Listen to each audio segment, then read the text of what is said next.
కసిలో చేప జీవితం అద్భుతం అద్భుతం. పాపపు ఊబిలో కూరుకుపోయిన పాపి మార్పుకై ఆదర్శం ఆదర్శం. ఉప్పు సముద్రంలో పరుగెడుతున్న ఉప్పు అంటే నీ జీవితం జీవితం. మనిషి ఆకలిని తీర్చుటకై మారిన మనకది ఆహారం.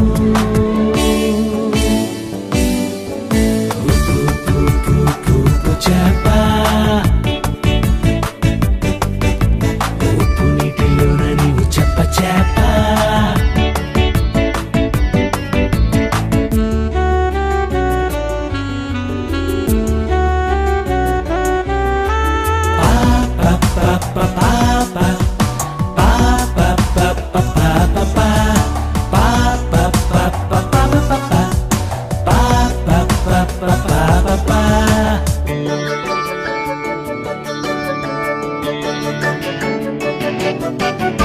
పన్ను కట్టుటకు ప్రాణమిచ్చాను, షెకెలు మింగెనని ముందుకొచ్చాను. చనిపోతానని తనకు తెలిసిన తన పని ఇదేనని నీకు తెలిపాను. తన్నర తన్నర తరరరరరర. పన్ను కట్టుటకు ప్రాణమిచ్చాను, షెకెలు మింగెనని ముందుకొచ్చాను. చనిపోతానని తనకు తెలిసిన పేతురు యేసుకు ఉపయోగపడెను. నేర్పుతున్నవి యేసు బోధలు గొప్ప సంగతులు. ఉప్పు నీటిలో ఉన్న మేమే నీకు బోధకులు. భాషే లేని మాటలు రాని జలచరములు ఇవి. బోధించి జీవించి చెబుతుంది మనిషికి మలినము లేకుండా బ్రతకమని. మలినపు నీటిలో పరుగెడుతున్న చేప జీవితం ఆదర్శం. యేసు పాపులకు తిరిగిన పాపమంట నీ జీవితం. ఉప్పు చేప ఉప్పు నీటిలోన నీవు చెప్ప చేప.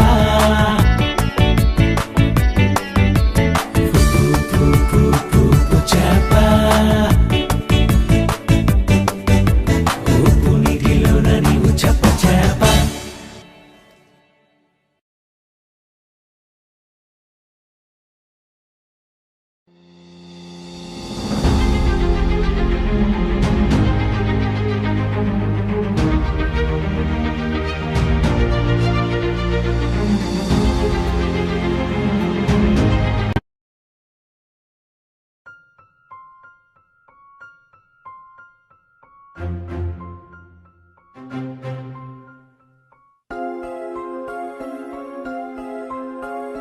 Jo jo jo jo jo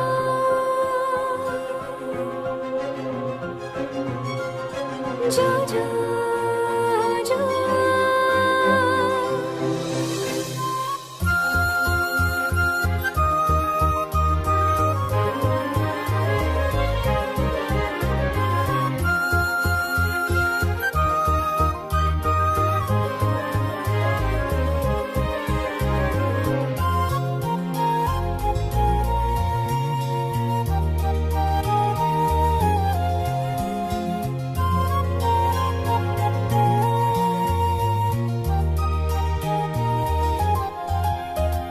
అమ్మ కడుపులో ఉమ్మ నీరులో దేవుడు కాపాడెను ఎందుకు. అమ్మ కడుపులో ఉమ్మ నీరులో దేవుడు కాపాడెను ఎందుకు. ఒకవేళ మరణిస్తే దేవుడు నీకు సెలవిస్తే ఏ కష్టం లేకుండా సుఖముందిరా. పుట్టిన వారందరికీ పని ఉందిరా. ప్రాణం పోయే వరకు నీవు దేవుని పని చేయాలి నీవు. అమ్మ కడుపులో ఉమ్మ నీరులో దేవుడు కాపాడెను ఎందుకు.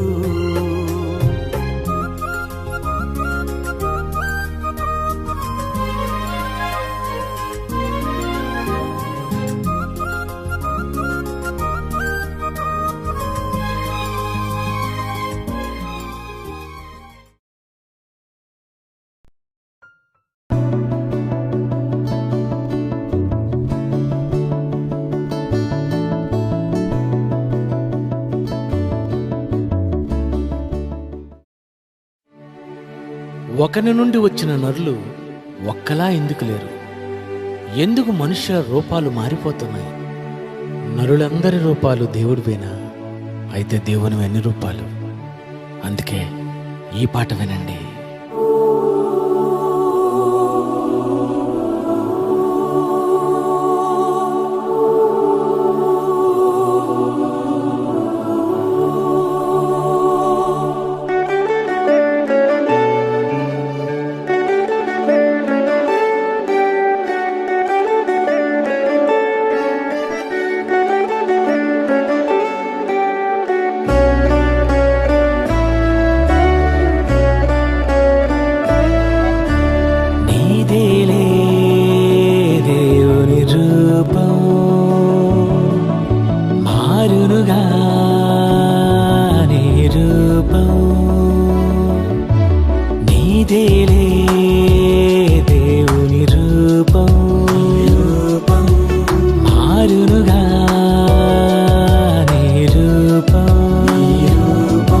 పసివాని నుండి మారునుగా వృద్ధాప్యమునకు చేరునుగా, పసివాని నుండి మారునుగా వృద్ధాప్యమునకు చేరునుగా, మారని రూపముగా అది ఎందుకు జరిగెనుగా?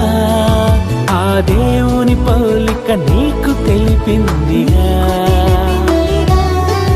నీ ఆత్మరూపమిలా మారిపోతుందిగా. నీదేలే దేవుని రూపం, మారునుగా నీ రూపం.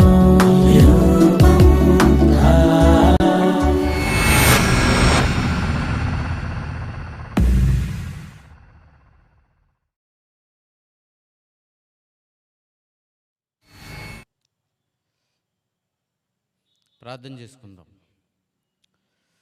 పరిశుద్ధుడు మహోన్నతుడైన మా ప్రియ పరలోకపు తండ్రి, నీ శ్రేష్టమైన అమూల్యమైన నామానికి వందనాలు స్తోత్రాలు చెల్లిస్తున్నాం నాయన. ప్రతిరోజు ఒక నూతన పాఠాన్ని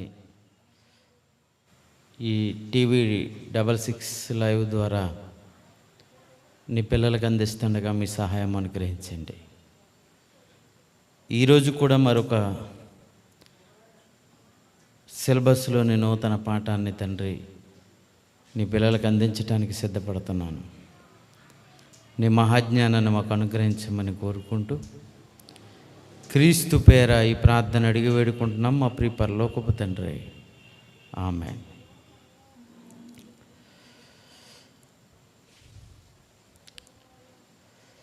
ప్రియమైన దేవుని వర్లారా, ప్రభు పేరట మీ అందరికీ శుభములు తెలియజేసుకుంటున్నాను. ప్రతిరోజు ఒక్కొక్క పాఠంగా గత కొన్ని రోజులుగా మీ అందరితో నేను పంచుకుంటున్నాను. మరి ఈరోజు ఒకని పాపములు క్షమించే అధికారం ఇప్పుడు ఎవరికి ఉంది? ఒకని పాపములు క్షమించే అధికారం ఇప్పుడు ఎవరికి ఉంది అనే పాఠ్యభాగాన్ని మనం ఆలోచన చేద్దాం. ఈ భూమి మీద పుట్టిన మనిషి యథార్థవంతుడిగానే పుట్టుకొస్తున్నాడు.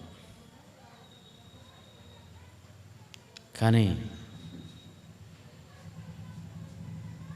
వారు వివిధమైన తంత్రములు కల్పించుకుని ఉన్నారు అని మనకు తెలుసు. భూమి మీద పుట్టిన మనిషి దేవుడు ఈ లోకానికి పంపించినప్పుడు ఎంత యథార్థతగా ఉన్నాడో, ఎంత సత్యవర్తనుడిగా ఉన్నాడో, ఎంత పవిత్రుడిగా ఉన్నాడో, ఈ భూమిని విడిచేటప్పటికీ ఆ పవిత్రత పోగొట్టుకుంటున్నాడు, ఆ యథార్థత పోగొట్టుకుంటున్నాడు.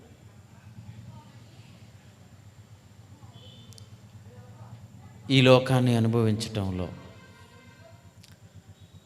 ఈ లోక సుఖాలు అనుభవించటంలో స్వార్థపూరిత ఆలోచనలతో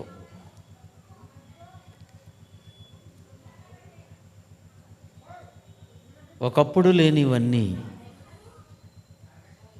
కల్పించుకుని మనిషి దేవుడు ఎలా ఉండాలని కోరుకున్నాడో అలా ఉండకుండా పాడైపోయాడు. శరీరాశ, నేత్రాశ, జీవపు డంబంతో నిండిన ఈ ప్రపంచ మానవాళి పరిస్థితి దేవుడి నుంచి దెయ్యం దూరం చేసేసింది. అబద్ధమే ఆడని మిగతా జీవరాశులతో పోల్చుకుంటే పుట్టినప్పటి నుండి చనిపోయేంత వరకు అబద్ధాన్ని నమ్మి అబద్ధం ఆడి అబద్ధంలోనే జీవిస్తున్న మనిషిని చూస్తే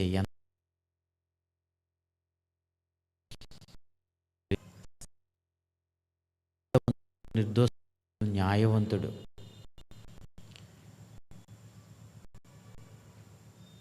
అబద్ధమాడని వాడు ఆయన.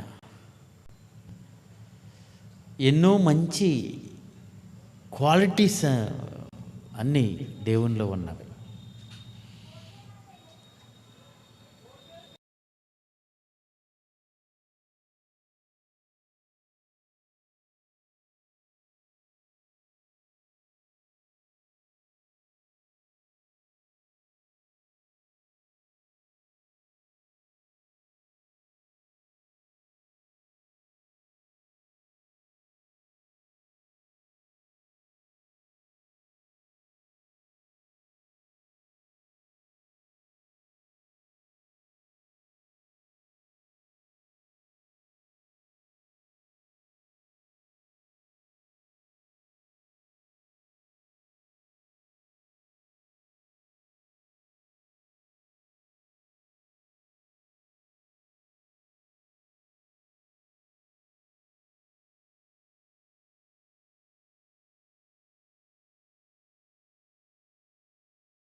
ఓకే,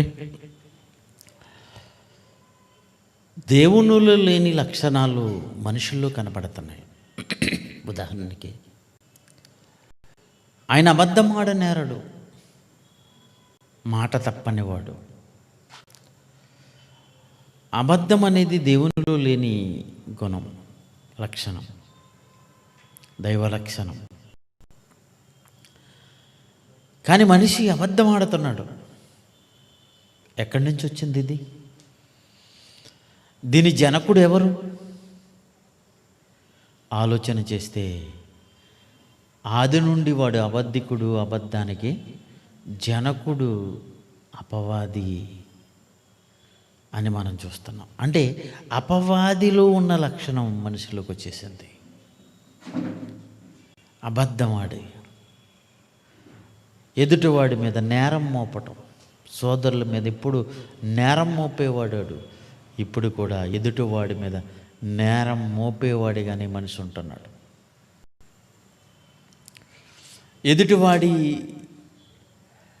పతనాన్ని కోరుకునే పరిస్థితి అది దెయ్యంతే మనిషికి వచ్చేసింది. మనిషికి వచ్చేసింది.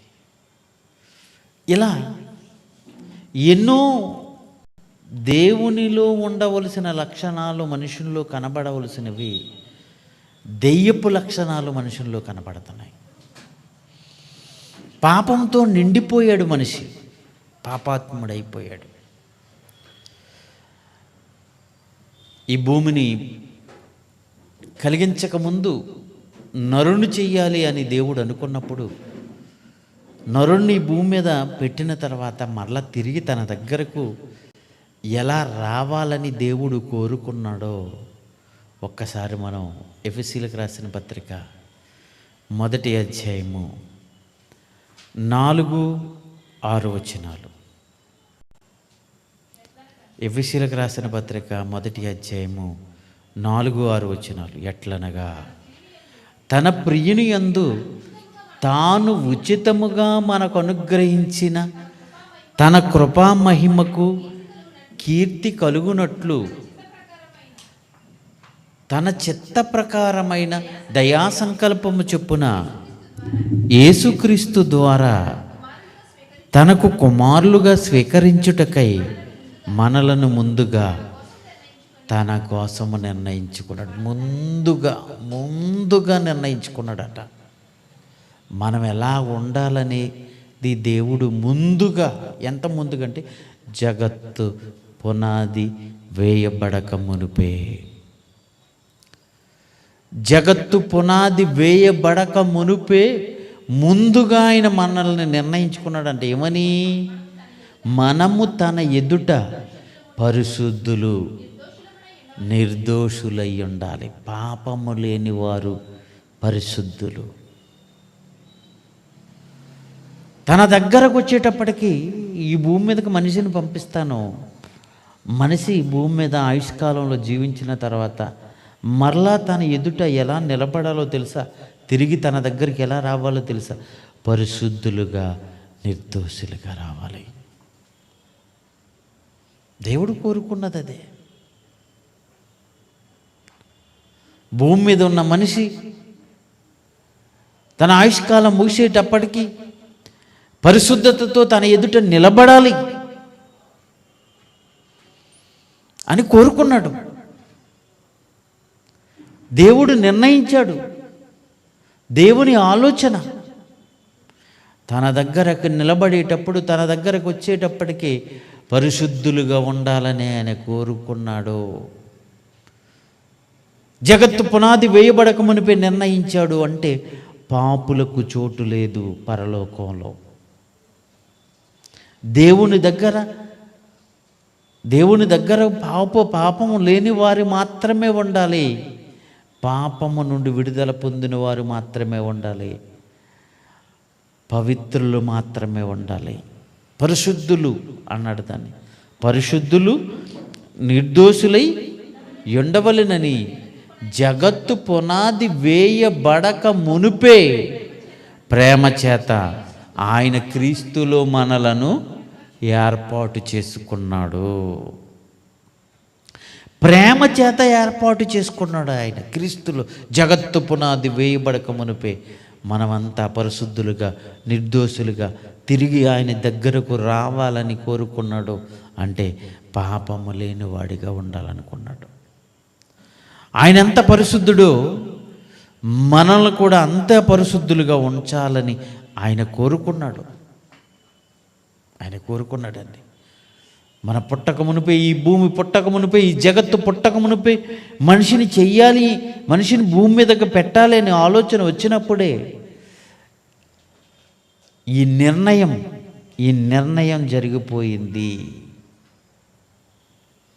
కనుక పరిశుద్ధులు మాత్రమే, పాపము లేని వారు మాత్రమే ఈ భూమి మీద నుండి వెళ్ళాలి అని కోరుకున్నాడు. కానీ మనుషులు ఎలా తయారైపోయారో తెలుసా? ఆదికాండం 6:3 చదవండి నాన్న. ఆదికాండం 6:3. అప్పుడు యెహోవా, నా ఆత్మ నరులతో ఎల్లప్పుడూ వాదించదు.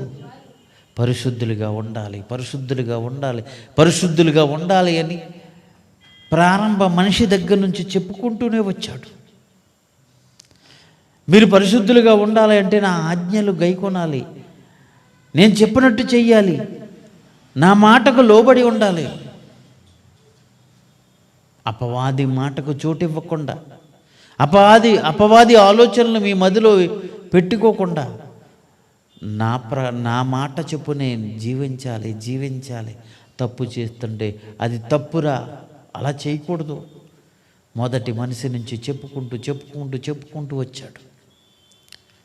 నా ఆత్మ ఎల్లప్పుడూ నరులతో వాదించదు. వాదించి తప్పు చేస్తున్నారని చెప్పి ఏమంటున్నాడో తెలుసా? నా ఆత్మ నరులతో ఎల్లప్పుడూ. మన పిల్లలకైనా కొన్నిసార్లు చెప్తామండి, అరే అలా ఉండకూడదు, రెండోసారి, మూడోసారి, నాలుగోసారి ఏమంటారో తెలుసా? అరే ఎన్నిసార్లు చెప్పాలరా నీకు, అస్తమానం చెప్పుతూనే ఉండాలా, నీకు ఇదేనా? ఒక తండ్రి పిల్లలకు చెప్పినప్పుడు ఎలాగైతే మాట్లాడతాడో అలా మాట్లాడుతున్నాడండి దేవుడు. నా ఆత్మ నరులతో ఎల్లప్పుడూ వాదించదు, వారు తమ అక్రమ విషయములో నరమాత్రులు వాళ్ళు. 5వ వచనం, నరుల చెడుతనము భూమి మీద గొప్పది. పాపం చేయటంలో పండిపోయారు. నరుల చెడుతనము భూమి మీద గొప్పది, వారి హృదయం యొక్క తలంపులు, ఆలోచనే చెడ్డదట. ఊహ అంతయు ఎల్లప్పుడూ కేవలము చెడ్డదని యెహోవా చూచి తాను భూమి మీద నరులను చేసినందుకు యెహోవా సంతాపమునంది హృదయములో నొచ్చుకున్నాడు. ప్రియులారా, ఎప్పుడు తప్పుడు ఆలోచనలేనా? ఎందుకు ఇలా మనుషులు అయిపోయారు? దేవుడు బాధపడిన సందర్భం అండి ఇది. కనీసం ఆలోచనలు కూడా మంచిగా లేవా?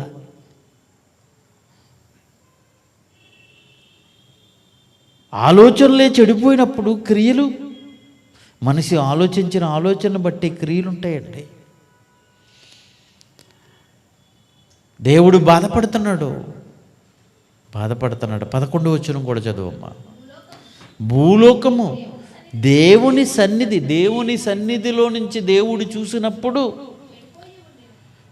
లోకం అంటే దేశం అంటే మట్టి కాదు, దేశం అంటే మనుషులు. లోకం అంటే లోకంలో ఉన్న మనుషులు, ఈ భూమి మీద ఉన్న మనుషులు. చెట్లు బాగున్నాయి, పక్షులు బాగున్నాయి, జంతువులు బాగున్నాయి, చేపలు బాగున్నాయి, నీరు బాగుంది, గాలి బాగుంది, అగ్ని బాగుంది, ఇవన్నీ బాగున్నాయి. కానీ మనిషి మాత్రం బాగోలేదు, చెడిపోయాడు. వాటిని అనుభవిస్తున్న మనిషి, అవన్నీ మనిషి కొరుకున్నాయి. ఈ భూమి మీద ఉన్న జీవరాశులు కానీ, ఈ భూమి మీద ఉన్న పంటలు కానీ, ఈ భూమి మీద ఉన్న ప్రకృతిలో ఉన్న ప్రతిదీ మనిషి మనుగడ కొరకున్నాయి. అన్నీ మనం వినియోగించుకుంటున్నాం. మనకు ఉపయోగపడిందంటూ ఏదీ లేదండి. అన్నీ మనకు ఉపయోగపడుతున్నాయి. జంతువులకి, భూమి మీద ఉన్న జీవరాశులకు ఉపయోగపడనివి చాలా ఉన్నాయి.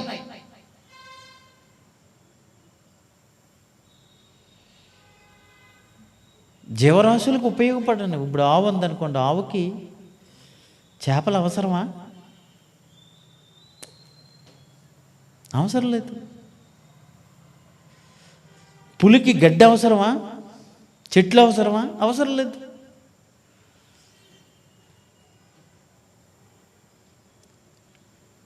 ఇనుము అవసరం అండి వాటికి? ఈ పెట్రోల్ అవసరమా వాటికి? ఈ ప్లాస్టిక్ అవసరమా?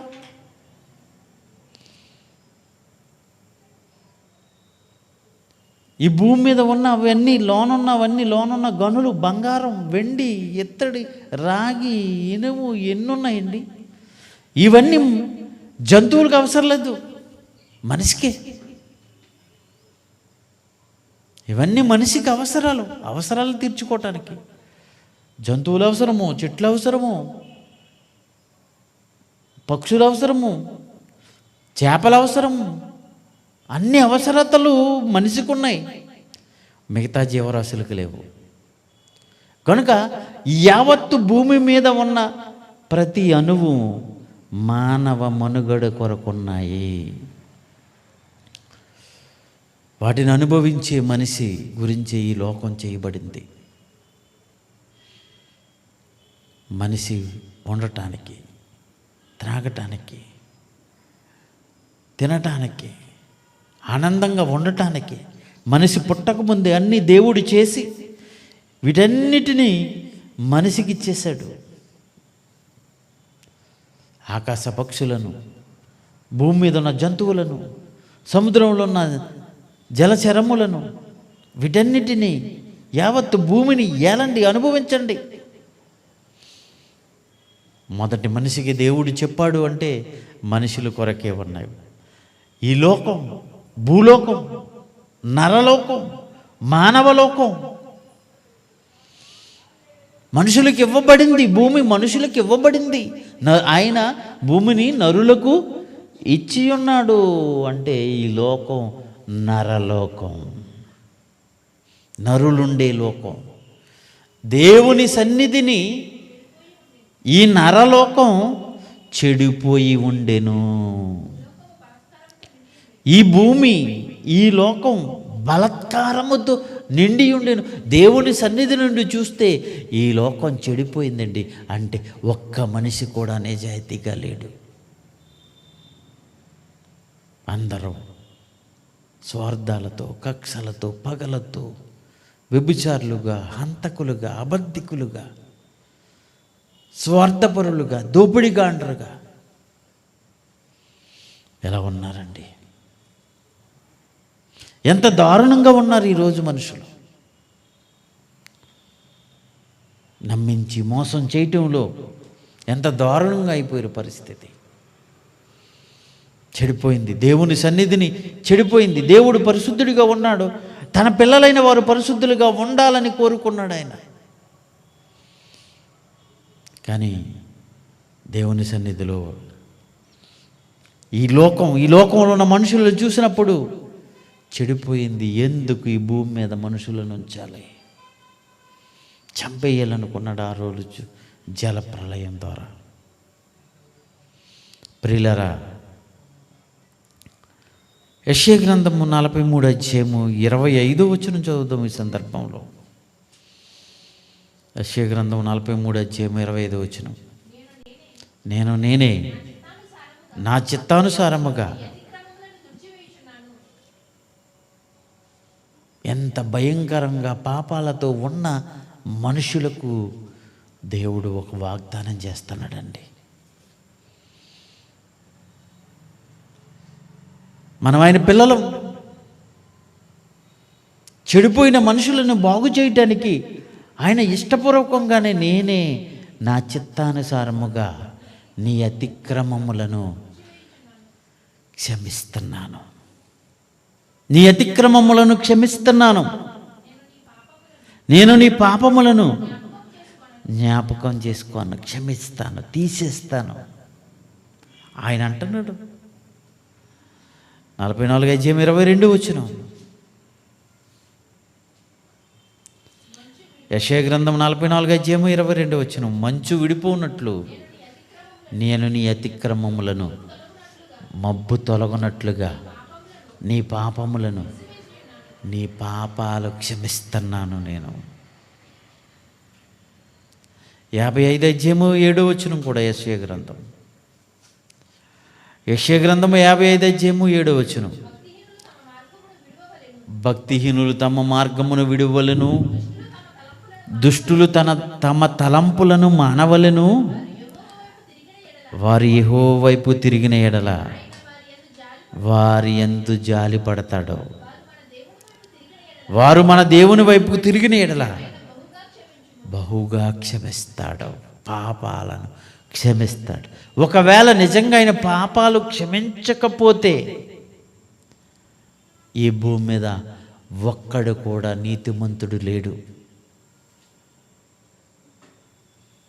పాపం అంటే ఏంటి? పాపం అంటే వ్యభిచారం పాపం, దొంగతనం పాపం, హత్య పాపం, ఇవి అనుకుంటున్నారండి. ఆజ్ఞ అతిక్రమమే పాపం. అబద్ధము పాపమే. మరి అబద్ధం ఆడని వాడు ఎవరున్నారు చెప్పండి? ఒక అబద్ధం ఎంత ఈజీగా మా అబద్ధం ఆడుతున్నారండి. జేబులో డబ్బులుండి లేవంటారు, టక్కుమని లేవు. ఎవరియో పాపం ఉన్నాయి, కానీ అవి నాయి కాదు ఇంకొకటి అన్నీ చెప్పే పరిస్థితి లేక చిన్నది నా దగ్గర ఏమీ లేవండి. మరి జేబులో ఉన్నాయి, పర్సులు ఉన్నాయి, బీరువాలు ఉన్నాయి.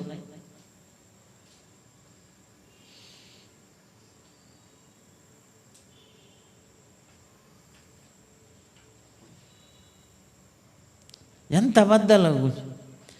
ఫోన్ చేసి ఎక్కడున్నావురా అని ఎవరినన్నా అడగండి, కరెక్ట్గా చెప్పరండి. నా పక్కనే ఉన్నాడు ఒక ఆయన, కడలు వచ్చి కడల్లో ఉన్నాడు. నేను ఇక్కడ పొదరాడ దగ్గర ఉన్నాను అంటున్నాడు. అక్కడ పేషెంట్ చూస్తున్నాడు. ఇగో నేను పొదరాడ దగ్గర ఉన్నాను, ఏంటి నాన్న అలా చెప్పావు? లేకపోతే తినేస్తున్నారు సార్. ఎన్ని ఫోన్లు అండి, ఎన్ని ఫోన్లు అంటే ఎంత ఈజీగా అబద్ధం ఆడుతున్నారు. అబద్ధాలు మన వాళ్ళు 100 అబద్ధాలు ఆడైనా ఓ పెళ్ళి చెయ్యాలట. అంటే అది తప్పేం కాదట. 100 అబద్ధాలు ఆడి ఒక పెళ్లి చేస్తే తప్పేం కాదండి. ఒక కుర్రోడు అలాటోడు ఇలాటోడు, ఇంద్రుడు చంద్రుడు, వీరుడు సూర్యుడు, ఆడి సన్నాసిగాడిని అలా వీరుడు సూర్యుడిగా పొగిడేసి ఇలా చేస్తాడు అలా చేస్తాడని మబ్బి పెట్టి అబద్ధాలాడి, అమ్మాయి వంట రాకపోయినా వంట బాగా చేసేస్తుంది, అలా అమ్మ చేసింది ఈ అమ్మాయి చేసిందని చెప్తారు. మీరు కాఫీ తాగారు కదండి, ఇప్పుడు అమ్మాయే చేసిందండి, అమ్మాయి చేయదు, వాళ్ళ అమ్మ చేసి ఉంటుంది. ఇలా అబద్ధం. అబ్బా కాఫీ భలే కాస్తుంది, వంటకాలు భలే చేసేస్తుంది అమ్మాయి. ఇవన్నీ అబద్ధాలు అనమాట. అబద్ధాలు ఆడి పెళ్లి చేయొచ్చు. కనుక ఇవన్నీ పాపం కదా. ఈ పాపాలు క్షమించబడకపోతే దేవుని దగ్గరికి వెళ్ళలేము. దేవుడు తన రూల్ మార్చుకోడు. తన ఎదుట పరిశుద్ధులు నిర్దోషులై ఉండవలెనని దేవుడు జగత్తు పునాది వేయబడకమునిపై నిర్ణయించాడు. ఆ నిర్ణయం అలాగే స్థిరంగా ఉంది. కానీ ఆయన ఒక మెట్టు దిగి, నా అంతటి నేనే మీ పాపాలు క్షమిస్తున్నాను, మీ పాపాలు క్షమిస్తాను, పశ్చాత్తాపడండి. మీరు దేవా నన్ను క్షమించు అని ఒక్కసారి అడగండి, నేను క్షమిస్తాను. క్షమించటానికి కూడా ఒకటి ఉంటుంది కదండి. ఒకతను నన్ను సార్ మీరు క్షమించండి, అవును క్షమిస్తాను ఆయన. ఆ ఎదుటి వ్యక్తి నన్ను క్షమించని అడగాలి కదా.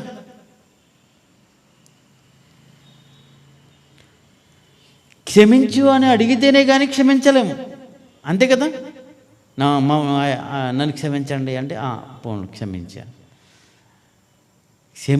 క్షమించమని అడగటానికి కూడా దగ్గరికి రాని వాళ్ళు ఉంటుంటారండి. వాళ్ళు చేస్తున్నది తప్పు, వాళ్ళు చేస్తున్నది కరెక్ట్ కాదు, వాళ్ళు చేస్తున్నది దేవునికి విరుద్ధమైన కార్యక్రమాలు, దేవునికి నొప్పి పుట్టించే కార్యక్రమాలు. ఈ ప్రకృతిని అంతా కలిగించి తన పోలికలో చేసిన ఆయన ఈ ప్రకృతిలో ఉన్నవన్నీ పెట్టి సర్వం ఇచ్చి జీవాన్ని ఊపిరిని సమస్తాన్ని అనుగ్రహించిన దేవుడు ఆయనకు అనుకూలంగా మనం బ్రతకాలి. మనం పీల్చే గాలి అయింది, మనం తినే ఆహారం అయింది, మనం త్రాగే నీరు అయింది, మనం అనుభవించే ఇదంతా ఆయనదని తెలియక అసలు దేవుడు ఉన్నాడో లేదో అనుమానం చాలామందికి. దేవుడు ఉంటే ఎలా ఉంటాడని ప్రశ్నించేవాళ్ళు కొంతమంది, దేవునికి కోపం పుట్టించేవాళ్ళు చాలామంది. అందుకే సువార్త ప్రకటనల ద్వారా దేవుడు గురించిన వర్తమానాలు ఈ ప్రపంచానికి వెళ్ళాలి.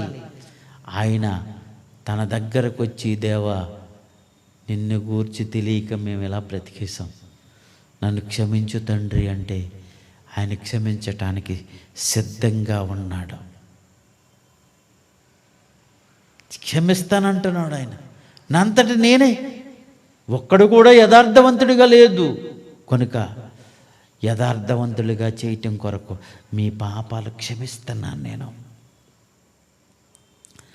మత్తయి సువార్త 9వ అధ్యాయంకి వచ్చేస్తే యేసుక్రీస్తు వారు ఏమంటున్నారో మనం ఆలోచన చేద్దాం. మత్తయి సువార్త 9వ అధ్యాయము మొదటి 2 వచనాలు. తరువాత ఆయన దోణి ఎక్కి సముద్రము దాటి తన పట్టణంలో ప్రవేశింపగా, ఇదిగో జనులు పక్షవాయువుతో మంచం పట్టి ఉన్న ఒకరిని ఆయన యొద్దకు తీసుకుని వచ్చారు. యేసు వారి విశ్వాసమును చూసి ఒక పక్షవాయువు గలవాడిని యేసుక్రీస్తు దగ్గరికి తీసుకొచ్చారు. వాళ్ళకున్న విశ్వాసం, యేసుపై వాళ్ళకున్న నమ్మకం చూసి, కుమారుడా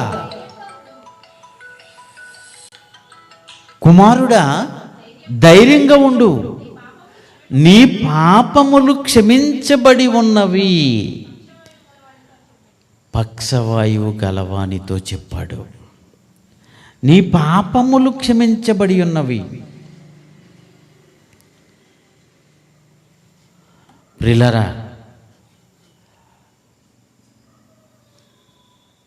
పాపాలు క్షమించే అధికారము యేసుక్రీస్తుకుందా? తండ్రి అంటున్నాడు, నా అంతట నేనే మీ పాపములు క్షమిస్తానని ముందు చెప్పాడు. నా అంతటి నేనే, నా ఇష్టపూర్వకంగానే, ఇదిగో నా దగ్గరికి రండి, మీ పాపాలు క్షమిస్తానని చెప్పాడు. ఆయన చెప్పాడు, ఈయన చేస్తున్నాడు కుమారుడిగా. ఒక పక్షవాయువు గలవాడిని తీసుకొస్తే ఆ పక్షవాతం పడిన అతన్ని స్వస్థత చెయ్యాలి. వాళ్ళ విశ్వాసం చూసి ఏమంటున్నాడో తెలుసా? కుమారుడా ధైర్యంగా ఉండువు, నీ పాపములు క్షమించబడి ఉన్నవి. నీ పాపములు క్షమించబడి ఉన్నవి. ఇదిగో శాస్త్రుల్లో కొందరు ఇతడు దేవదూషణ చేయుచున్నాడు. ఎందుకు దేవదూషణ చేయుచున్నాడు? పాపములను క్షమించే అధికారం ఒక్క దేవునికి మాత్రమే ఉన్నది. పాత నిబంధన ప్రకారంగా, యెషయా గ్రంథంలో మనం చదువుకున్న దాని ప్రకారంగా, నా అంతట నేనే మీ పాపములు క్షమిస్తాను అన్నాడు. గనుక ఆ పాపాలు క్షమించే అధికారము దేవునికి ఉన్నది. ఇతడేంటి నీ పాపములు క్షమించబడి ఉన్నవని అంటున్నాడు? ఆ పాపాలు క్షమించే అధికారం యేసైనా ఇతనికి ఎక్కడది అని శాస్త్రులు, పరిసయ్యులు, ధర్మశాస్త్రోపదేశకులు అడుగుతున్నారు. ఏంటి ఇతను దేవదూషణ చేయుచున్నాడు, దేవుని పని ఇతను చేస్తానంటున్నాడు ఏంటి? ఇతని వడ్లవాణి కుమారుడు కాదా? ఇతని సోదరమణులు మనతో ఉన్నవారు కారా? ఒక వడ్లవాణి కుమారుడై ఉండి, ఒక మనుషుడై ఉండి దేవుడు చేసే పని దేవదూషణ, దేవుని చేసే పని పాపములు క్షమిస్తానంటున్నాడు అంటే దేవునికి వ్యతిరేకమైన పని చేస్తున్నాడు అంటున్నారు వాళ్ళు. చదువమ్మా. యేసువారి తలంపులు గ్రహించి మీరెందుకు మీ హృదయములలో దురాలోచనలు చేయుచున్నారు? ఎందుకయ్యా చెడ్డ ఆలోచనలు? ఏమని ఉంటే అడగొచ్చు కదా నన్ను డైరెక్ట్గా. మీరెందుకు దురాలోచనలు చేస్తున్నారు? నీ పాపములు క్షమించబడి ఉన్నవని చెప్పుట సులభమా, లేచి నడువమని చెప్పుట సులభమా? నీ పాపాలు క్షమించబడి ఉన్నావని చెప్పటం సులభా? అతనికి కుంటివాడు, పక్షవాయువు గలవాడు, కాళ్ళు చేతులు పడిపోయినాయి, మంచం మీదే ఉన్నాడు. లేచి నడు, నీ పరుపెత్తుకుని నడు అంటాను సులువా? నీ పాపాలు క్షమించబడి ఉన్నావని చెప్పడం సులువా? అంటే లేచి నీ పరుపెత్తుకుని నడు అంటమే రైటు, మంచిది. తక్కువ పని అది. పాపాలు క్షమించే అధికారం, పాపాలు క్షమించబడి ఉన్నవని చెప్పటానికి ఈ భూమి మీద మనిషికి అధికారం లేదండి. రోగం పోగొట్టే అధికారం ఇదిగో ఈ ప్రకృతిలో ఉన్న మందులు, ఆ మందులు వాడితే రోగం, పక్షవాయువు, పెరాలసిస్ వచ్చిన వాళ్ళకి అండి, ఒకప్పుడు పెరాలసిస్ వస్తే ఆ పెరాలసిస్కి మందు లేక మంచం మీదే ఉండేవారు. కానీ ఇప్పుడు పెరాలసిస్ వచ్చిన వాళ్ళకి మెడిసిన్ వచ్చేసింది. పారాలసిస్ వచ్చిన అతను ఇన్ని గంటల లోపల ట్రీట్మెంట్ అతనికి మొదలు పెడితే మళ్ళీ యథావిధిగా అతడు కవర్ అయిపోతాడు. నడవలేని కాలు, కదలలేని చెయ్యి కదులుతుంది. ఫిజియోథెరపీ చేస్తున్నారు. ఆ ఫిజియోథెరపీలో మళ్ళీ రికవర్ అయిపోతున్నారు. మందులు వచ్చినాయి. పక్షవాయువు కలిగిన వాళ్ళని, పక్షవాతంతో పడిన వారిని చాలామందిని ఆ పారాలసిస్ స్ట్రోక్ వచ్చిన తర్వాత ఈరోజు కవర్ చేస్తున్న చాలా హాస్పిటల్. అది ఈజీ అయిపోయింది పని, అది ఈజీ. ఒకప్పుడు మంచం మీదే ఉండి పారాలసిస్ వచ్చిందా ఇంకా ఆడు చనిపోయినంత వరకు మంచం మీదే ఉండవలసి వచ్చేది. ఇప్పుడు ఎన్నో మెడిసిన్స్ వచ్చేసినాయి. ప్రియులారా, శరీరంలోకి వచ్చిన రోగాన్ని తీసివేయటానికి ఏ వైద్యుడి దగ్గరికి వెళ్ళినా, ప్రకృతిని ఆశ్రయించి ఏ మందులు వేసుకున్నా శరీర రోగాలు నయమైపోతాయి. కానీ పాపం తీసే పరిస్థితి ఏ డాక్టర్కి లేదు. నీ తలనొప్ప తీసేస్తాడు, నీ కడుపులో బాగోలేదా తీసేస్తాడు, నీకు జ్వరమా తగ్గిస్తాడు, నీకు హార్ట్ ప్రాబ్లమా తగ్గిస్తాడు, చేస్తారు, ఆపరేషన్ చేస్తారు, అవసరమైతే ఆపరేషన్ చేస్తారు, బైపాస్ సర్జరీలు చేస్తున్నారు. కిడ్నీలు బాగోలేదా ఆపరేషన్ చేస్తున్నారు, బ్రెయిన్ బాగోలేదా ఆపరేషన్ చేస్తున్నారు, అన్నీ చేస్తున్నారు. కానీ ఏ వైద్యుడి దగ్గరికి వెళ్ళినా, ఈ ప్రపంచంలో ఏ మనిషి దగ్గరికి వెళ్ళి, అయ్యా నేను గతంలో చాలా పాపాలు చేశాను, ఆ పాపాలు తీసివేయండి అని అడగండి. మా వల్ల కాదు, అది మా దగ్గర లేదు, ఆ పాపాలు పోయే మందు మా దగ్గర లేదు అంటారు కదండి. కనుక ఇక్కడ అంటున్నాడు, నీ పరుపెత్తుకుని నడుమని చెప్పటం సులువా, పాపాలు క్షమించబడి చెప్పటం సులువా? అయినను పాపములు క్షమించుటకు భూమి మీద మనుష్య కుమారునికి అధికారము కలదు. ఇది మీకు తెలియాలి. ఈ పాపాలు క్షమించే అధికారం భూమి మీద మనుష్య కుమారుడు అంటే యేసుక్రీస్తు అయిన నాకు అధికారం ఉంది. ఇది ప్రధానమంత్రికి లేదు, ఇది రాజులకి లేదు, ఇది చక్రవర్తులకి లేదు, ఈ లోకాధికారుల్లో ఎవరికీ లేని ఒక గొప్ప అధికారం యేసుక్రీస్తుకు ఉంది. ఇది నా భూమి మీద నాకు మాత్రమే పాపములు క్షమించే అధికారం ఉంది. ఇది మీరు ఖచ్చితంగా తెలుసుకోవాలని యేసుక్రీస్తు వాళ్ళకి చెప్తున్నాడు. ప్రియులారా, మార్క్స్ వార్త 2వ అధ్యాయము 7 చదువుదాం. వారు అతడు ఇట్లెందుకు చెప్తున్నాడు? దేవదూషణ చేయుచున్నాడు కదా. దేవుడు ఒక్కడే తప్ప పాపములు క్షమించగలవాడు ఎవడు? పాపములు క్షమించే అధికారం నాకు ఉందని అంటున్నాడండి. నీ పాపాలు పోయినాయి అంటున్నాడండి. ఏంటి? దేవుడు ఒక్కడే తప్ప ఇంకెవరికి లేదు కదా ఈ అధికారం. అంటే దేవుని తర్వాత యేసుక్రీస్తుకు ఉంది ఆ అధికారం. ఈ భూమి మీద పాపములు క్షమించే అధికారం నాకుందని మీరు రూఢిగా తెలుసుకోండి అంటున్నాడు. అది క్లియర్ చేస్తున్నాడు. చూడండి, చదివేమ్మా. వారు తమలో తాము ఇలాగ ఆలోచించుచుండగా యేసు వెంటనే తన ఆత్మతో తెలుసుకుని, మీరిలాంటి సంగతులు మీ హృదయములు ఎందుకు ఆలోచించుచున్నారు? పక్షవాయు గలవానితో నీ పాపములు క్షమించబడి ఉన్నవని చెప్పుట సులువా? నీవు లేచి నీ పరుపెత్తుకుని నడుమని చెప్పటం సులభమా? పాపములు క్షమించుటకు భూమి మీద ఈ భూమి మీద ఎవ్వరికీ లేదు అధికారం, నాకుంది. భూమి మీద ఎవ్వరికీ లేని అధికారం మనుష్య కుమారుడు లేకపోతే యేసుక్రీస్తు అయిన నాకు మాత్రమే ఉంది అని చెప్తున్నాడు. లోకాసువార్త 5:21 కూడా చదువు. లోకాసువార్త 5:21. శాస్త్రులు పరిసయ్యులు దేవదూషణ చేయుచున్న ఇతడెవడు? దేవుడొక్కడే తప్ప మరి ఎవడు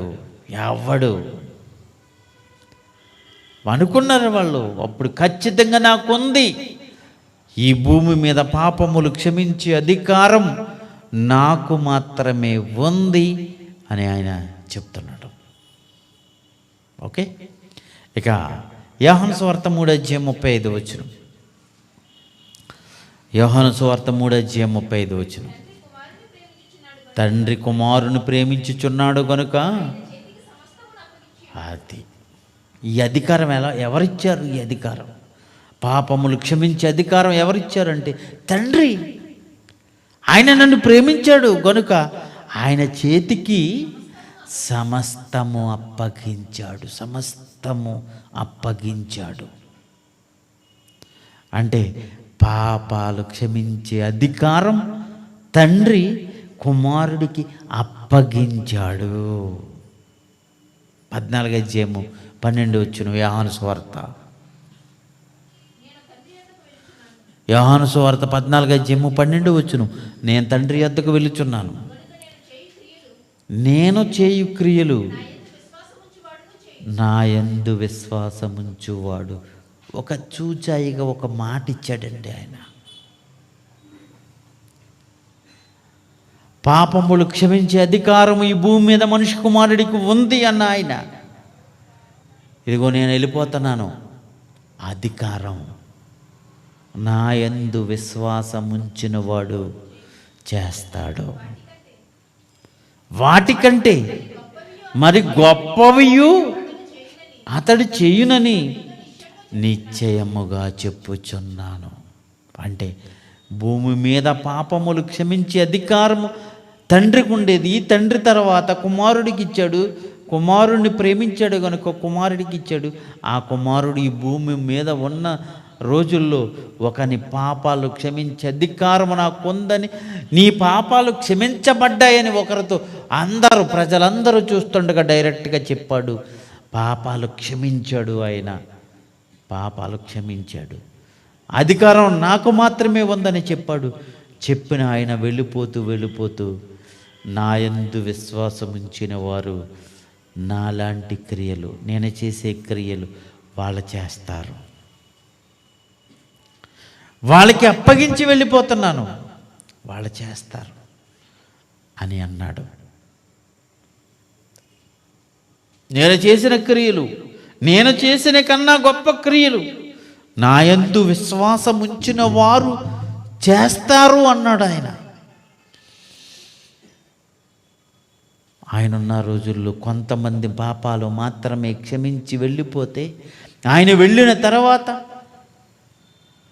ఆయన ఈ భూమిని విడిచి వెళ్ళిన తర్వాత ఆయన యందు విశ్వాసం ఉంచిన వారు చేసిన గొప్ప పని సంఘం. ఆ సంఘం ద్వారా జరిగిన గొప్ప క్రియలు, గొప్ప కార్యక్రమాలు, యెరూషలేములో ప్రారంభమైన ఈ వాక్యపు ప్రకటన ద్వారా క్రైస్తవంలోనికి పాపాలు క్షమించబడి సంఘంలోనికి వారి సంఖ్య దినదినము పెరిగిపోయి ప్రపంచవ్యాప్తంగా వెళ్ళిపోయింది. ఆయన కంటే ఎక్కువ క్రియలు చేస్తారు అన్నాడు. 20వ అధ్యాయము యోహాను సువార్త 23వ వచనం.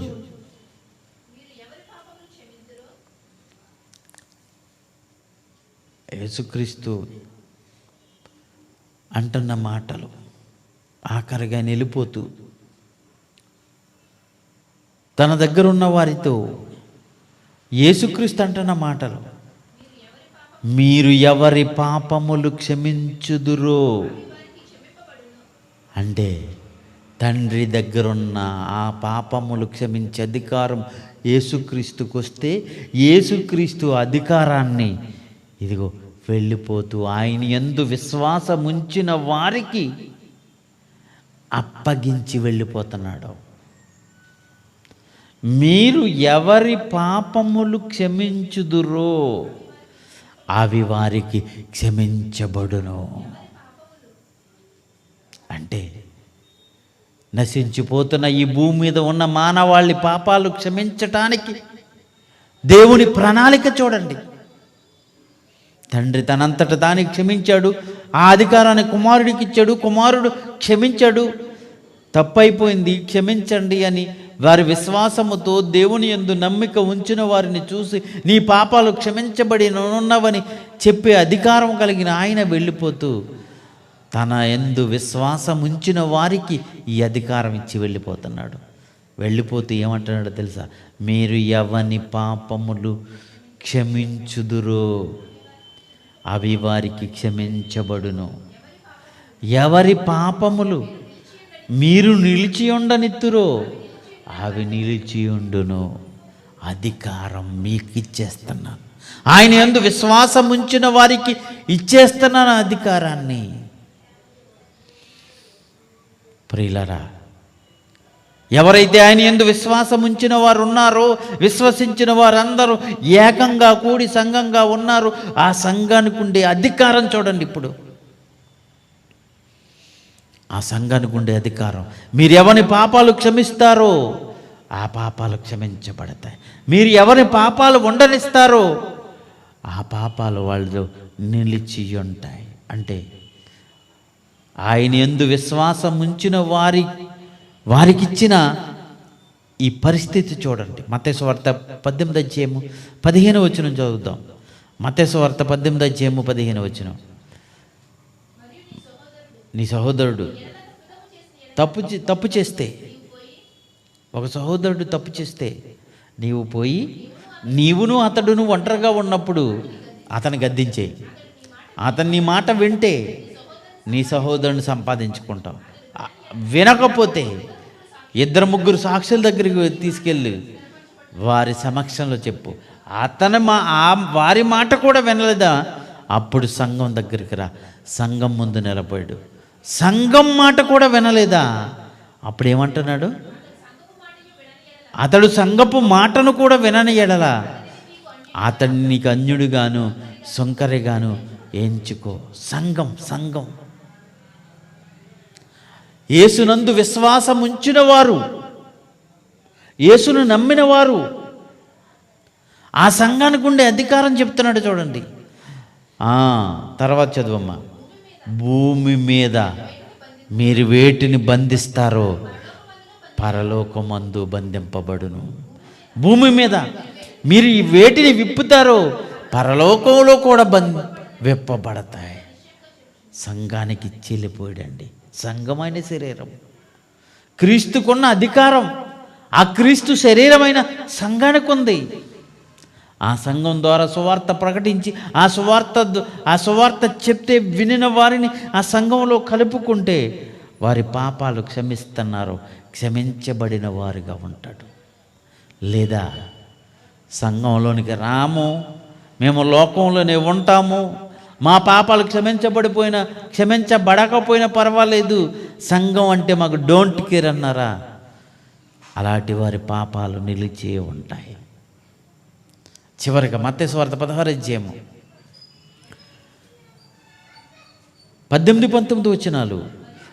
నీ పేతురు, ఈ బండ మీద నా సంఘమును కట్టుదును, పాతాళలోక ద్వారములు దాని ఎదుట నిలువనేరవు. నేను నీతో చెప్తున్నాను, పరలోక రాజ్యపు యొక్క తాళపు చెవులు ఇదిగో సంఘానికి ఇస్తున్నాను. సంఘం అంతా కలిసి భూలోకంలో దేన్ని బంధిస్తారో పరలోకంలో బంధించబడిపోతుంది. భూలోకంలో దేని విప్పుతారో అది పరలోకంలో కూడా విప్పబడుతుంది. ప్రియులారా, సంఘం అంటే శరీర సంబంధమైన కోరికలు తీర్చుకోవటానికి రాయితీల కొరకు సంఘానికి వెళ్తుంటారు చాలామంది. కాదు, సంఘానికి ఉన్న గొప్ప అధికారం ఏంటో తెలుసా? సంఘం తీసుకున్న నిర్ణయం పరలోకంలో ఉన్న దేవుడు ఆమోదిస్తున్నాడు.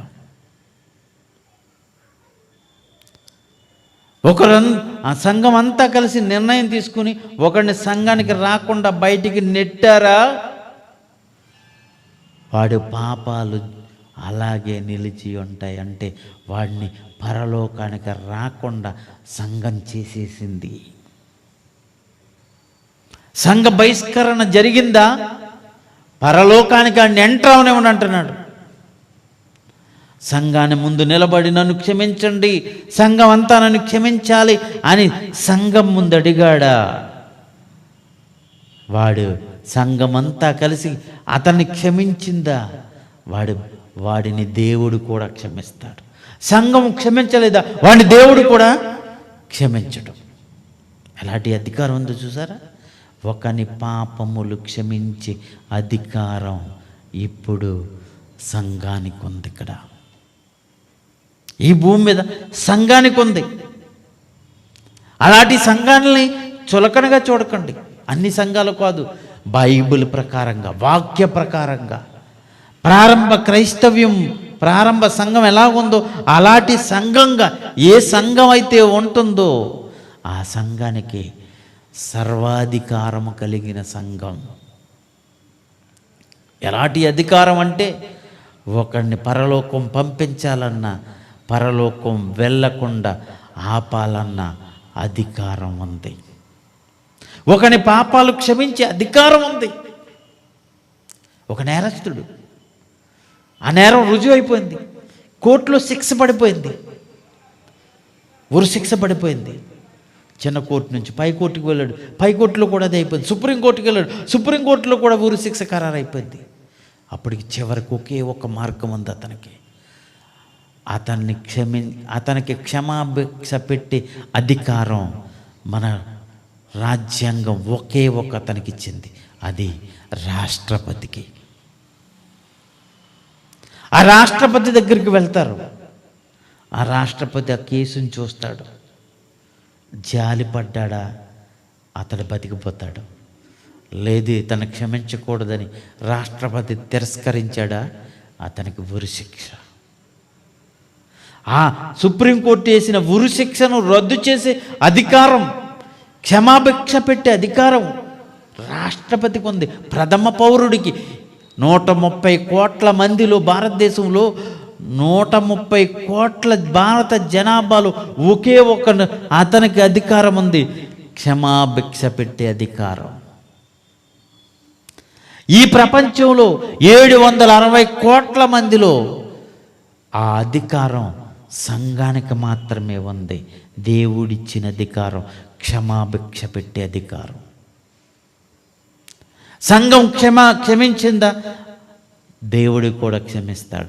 సంఘం క్షమించలేదా, దేవుడు క్షమించడు. ఓకే, ప్రార్థన చేసుకుందాం. ప్రేమ కలిగిన మా తండ్రి, దయగల మా దేవ,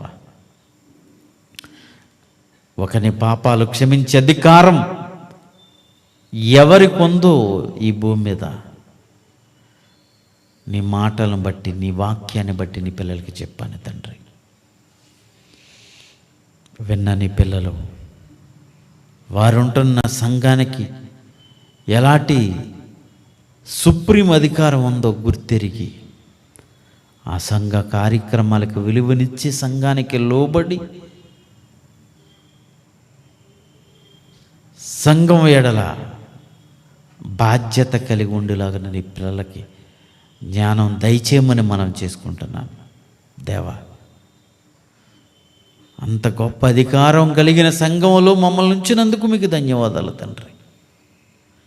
మేము తీసుకున్న నిర్ణయాలు పరలోకంలో, సంఘం ద్వారా తీసుకునే నిర్ణయాలు పరలోకంలో ఆమోదిస్తున్నారని ఆ మాటలు వింటేనే ఉప్పొంగిపోతున్నాం తండ్రి.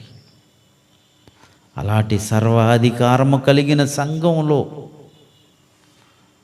మేమున్నందుకు మా జన్మలు ధన్యమైనవి. లేని వారిని అనేక మందిని సంఘంలో చేర్చగలుగుటకు నీ కృప దయచేయండి. సార్వత్రిక దేవుని సంఘం ఈ భూమి మీద ఉండి అధికారము కలిగిన సంఘంగా ఉంచినందుకు మీకు ధన్యవాదాలు. ఆ సంఘం ద్వారా జరుగుతున్న పరిచర్య దినదినం అభివృద్ధి చేయండి తండ్రి. బైబిల్ ఓపెన్ యూనివర్సిటీ ఇండియా ఇంటర్నేషనల్లో 14వ తారీఖున జరగనున్న ఎగ్జామ్కి నీ పిల్లలు సిద్ధపడుతున్నారు. నీ పిల్లలందరినీ సిద్ధం చేయమని మనం చేసుకుంటున్నాం. ఏ ఆటంకం లేకుండా దిగ్విజయంగా యూనివర్సిటీ యాన్యువల్ ఎగ్జామ్ జరిగి అనేక మంది నీ పిల్లల మహాజ్ఞానాన్ని నేర్చుకుని వ్రాసి ఉత్తీర్ణులై నీ యొక్క వాక్యాన్ని చేతపట్టి లోకంలో జ్యోతుల వలె ప్రకాశించగలుగుటకు నీ కృప దయచేయండి. ఎంతటి మహాజ్ఞానాన్ని మాకు నేర్పించి మమ్మల్ని వెన్నంటి ప్రోత్సహిస్తున్న మా ఆత్మీయ తండ్రి గారు జయశాలి గారికి ఆయుష్ ఆరోగ్యాన్ని మీరు అనుగ్రహించండి. ఈ లైవ్ ద్వారా ఎంతమంది అయితే నీ మహాజ్ఞానాన్ని నేర్చుకుంటున్నారో వారందరినీ మీకు ఆపుదలించండి. రేపు మరో కొత్త పాఠంతో మేమందరం కూర్చుని ఆలోచించబోతున్నాం. మీ జ్ఞానయుక్తమైన సంగతులు మా అందరికి అనుగ్రహించమని కోరుకుంటూ క్రీస్తు పేర ఈ ప్రార్థన అడిగి వేడుకుంటున్నాం మా ప్రియ పరలోకపు తండ్రి. Amen. Thank you very much. God bless you all.